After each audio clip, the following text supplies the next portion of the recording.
Order of matrix.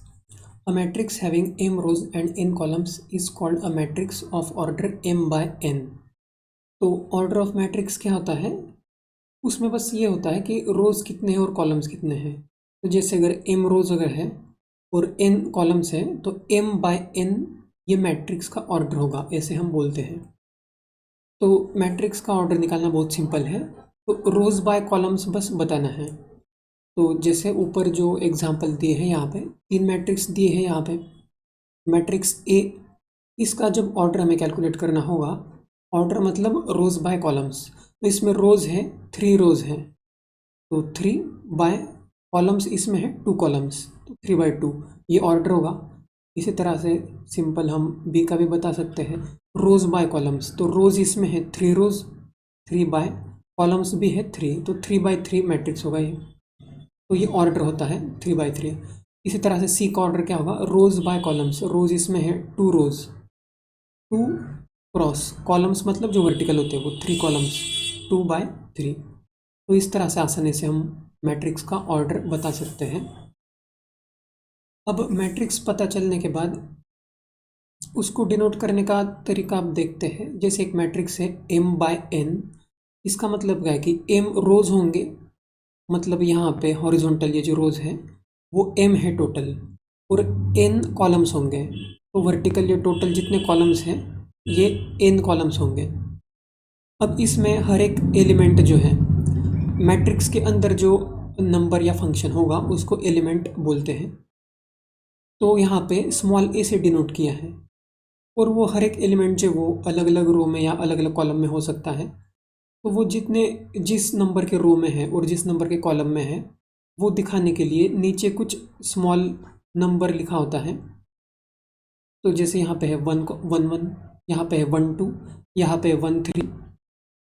तो वो ये किस तरह से लिखा है, तो नीचे यहाँ पे डेफिनेशन दिया है उसका। कैपिटल ए मैट्रिक्स जो है उसको हम उसका जनरल एलिमेंट हम लिख सकते हैं ए आई जे। इसमें आई और जे क्या है, तो आई है रो का नंबर, तो इसलिए रो का नंबर वो हो सकता है 1 to m में से कोई रो होगा, इसलिए आई होगा less than equal to m and greater than equal to 1। और n जो वो कॉलम नंबर है, तो टोटल n कॉलम्स है, तो सॉरी j जो है वो कॉलम का नंबर है, तो j 1 से लेके n तक हो सकता है। तो इसी तरह से जैसे ये फर्स्ट कॉलम फर्स्ट रो का एलिमेंट जो है उसमें a11 लिखेंगे, फर्स्ट रो सेकंड कॉलम का जो वो a12 लिखेंगे। तो इस तरह से ये जनरल एलिमेंट डिनोट किया जाता है। ओके, तो नीचे फिर से यहाँ पे जो दिया है a i j is an element lying in ith row jth column. तो आई जे का मतलब सिंपल वही होता है कि आइथ रो है जेथ कॉलम है। ठीक है, इसमें वही बताया कि कन्फ्यूजन ये हो सकता है कि कॉलम पहले है या रो पहले है, तो ये याद रखना है हमेशा रो पहले होता है। इसमें भी आई जे का मतलब आई जो है वो रो का नंबर है, जे जो है वो कॉलम का नंबर है। और टोटल एलिमेंट्स कितने होंगे इस मैट्रिक्स में, जैसे इसमें रोज़ अगर है m और कॉलम्स अगर है n, तो टोटल एलिमेंट अगर हम काउंट करेंगे तो वो होते हैं m इंटू n, मतलब mn। ये आसानी से समझ सकते हैं क्योंकि जैसे फर्स्ट कॉलम में होंगे m होंगे एलिमेंट्स, इसी तरह से सेकंड कॉलम में भी m होंगे, तो इसे m m m n times होगा, तो m इंटू n इतने टोटल एलिमेंट्स हो जाएंगे। ओके, तो इसके आगे अब हम ये देखते हैं।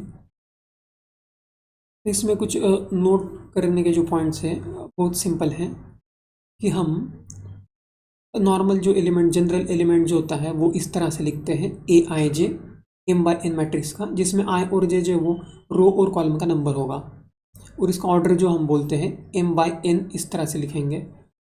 और एक दूसरा पॉइंट है कि इस चैप्टर में हम जो पढ़ेंगे मैट्रिसेस, उसमें हमेशा ही जो एलिमेंट्स होंगे वो रियल नंबर्स होंगे या फिर फंक्शन होंगे जिनका वैल्यू रियल होता है। ओके, तो मतलब जो कॉम्प्लेक्स है वो अभी हमें इस चैप्टर में तो नहीं पढ़ना है। इसके आगे और कुछ एग्जांपल्स दिए हैं मैट्रिसेस के, जैसे कार्टेशियन प्लेन जो होता है जो पहले पढ़ा होगा, जैसे एक्स एक्सिस वाई एक्सिस, इसमें कोई भी पॉइंट हम एक्स और वाई कोऑर्डिनेट से रिप्रेजेंट करते हैं, मतलब कोई भी एक्स कॉमा वाई जो है वो एक पॉइंट रिप्रेजेंट करता है प्लेन का। तो ये इन्फॉर्मेशन जो है एक्स और वाई कोऑर्डिनेट का, ये भी हम मैट्रिक्स में रिप्रेजेंट कर सकते हैं। जैसे एक वर्टिकल मैट्रिक्स ऐसा लिख सकते हैं x और यहाँ पे नीचे y, मतलब इसमें एक ही कॉलम है और दो रोज हैं, तो इसका फर्स्ट रो जो वो x कोऑर्डिनेट बता रहा है, सेकंड रो जो है वो y कोऑर्डिनेट बता रहा है। या फिर एक और तरीका ऐसे है कि हम x y हॉरिजॉन्टली लिखेंगे ऐसे, मतलब इसमें रो तो एक ही है, इसमें दो कॉलम्स है, तो फर्स्ट कॉलम जो है वो x कोऑर्डिनेट या फिर सेकंड कॉलम जो है वो y कोऑर्डिनेट, इस तरह से इंफॉर्मेशन डिनोट होगा। तो ये पहले भी हमने एग्जाम्पल में देखा था ऊपर कि हम हॉरिजॉन्टल या वर्टिकल से दो तरह से मैट्रिक्स लिख सकते हैं।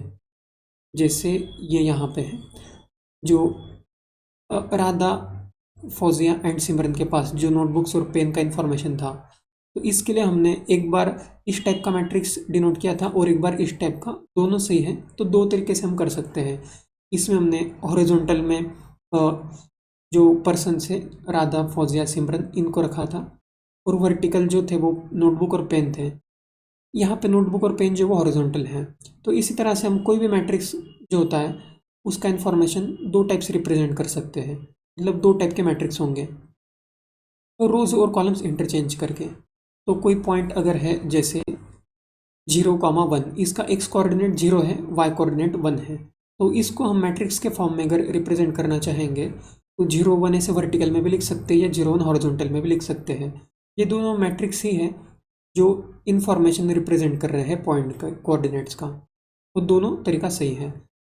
अब इसी को अगर थोड़ा एक्सटेंड करेंगे तो जैसे एक्स वाई प्लेन में अगर कोई पॉलीगॉन है, जैसे अगर यहाँ पे एग्जांपल दिया है क्वाड्रिलेटरल का, मतलब 4 वर्टाइसेस होंगे उसके, तो उसके 4 कोऑर्डिनेट्स होंगे, तो ए बी सी और डी ये 4 पॉइंट्स हैं, इनसे एक क्वाड्रिलेटरल फॉर्म हो रहा है।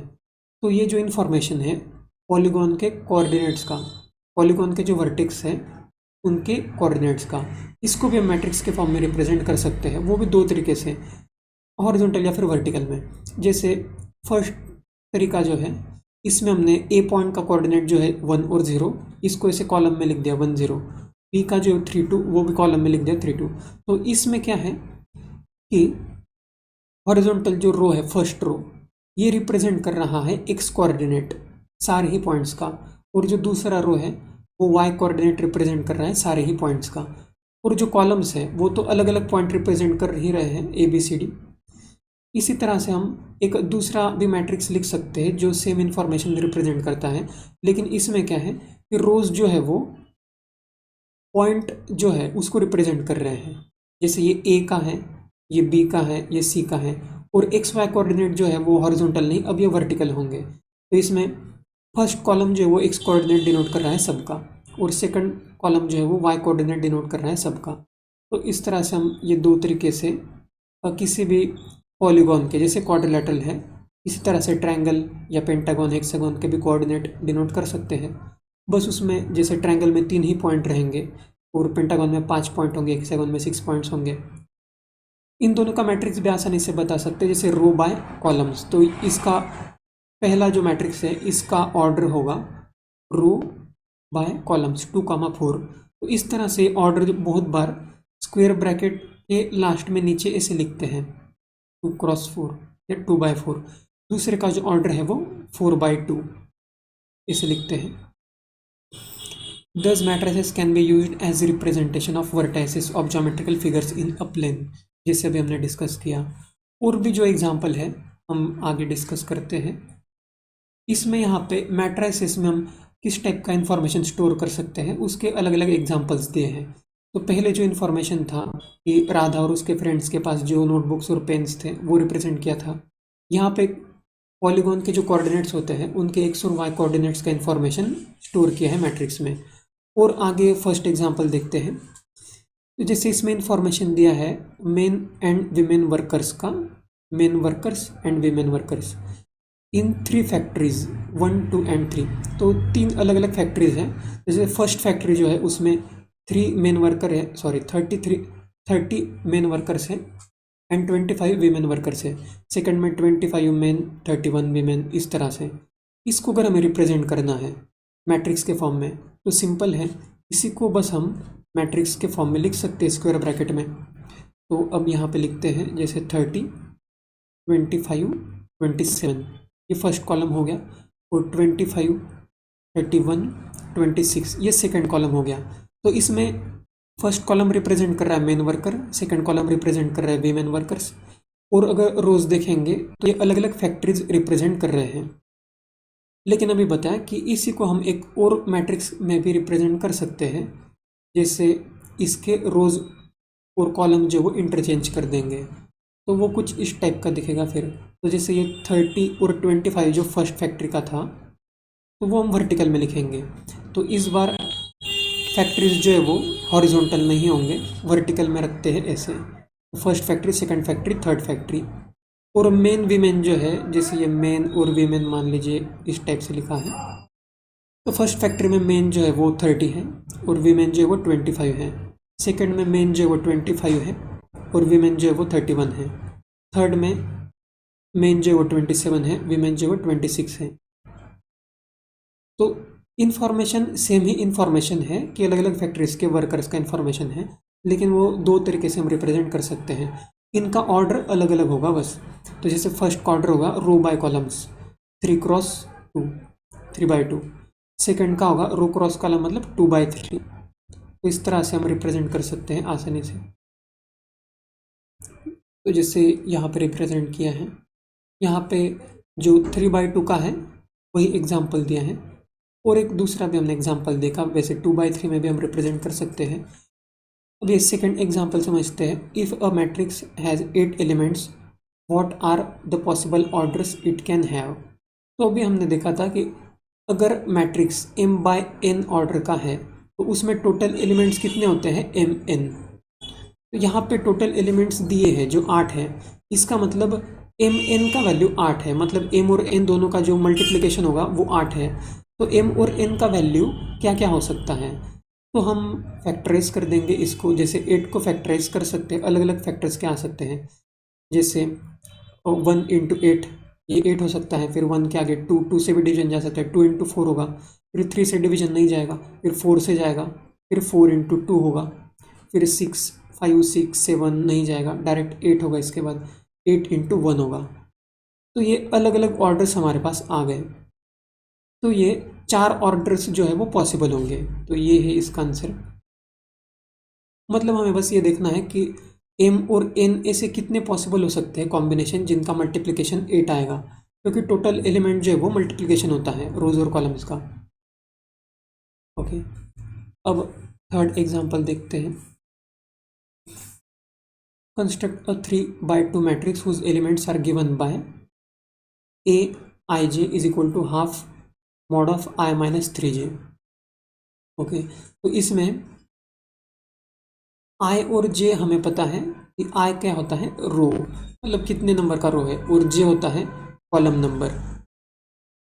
तो अगर हमें मैट्रिक्स के सारे एलिमेंट्स पता चल गए तो मैट्रिक्स हम लिख सकते हैं। तो जैसे यहाँ पे लिखा है 3x2 मैट्रिक्स, तो इस मैट्रिक्स में 3 रोज होने चाहिए और कॉलम्स जो है वो 2 होने चाहिए। तो पहले तो इस टाइप का मैट्रिक्स हम बना देते हैं। मैट्रिक्स है जिसमें 3 रोज हैं और 2 कॉलम्स हैं। तो यहाँ पे फिल इन द ब्लैंक जैसा अगर लिखेंगे तो यहाँ पे डैश डैश दे दिया है सब। तो इसमें 2 कॉलम्स हैं और 3 रोज हैं। तो इस टाइप का कुछ मैट्रिक्स है, लेकिन इसमें अभी हर एक जगह पे कौन सा एलिमेंट है ये पता करना होगा।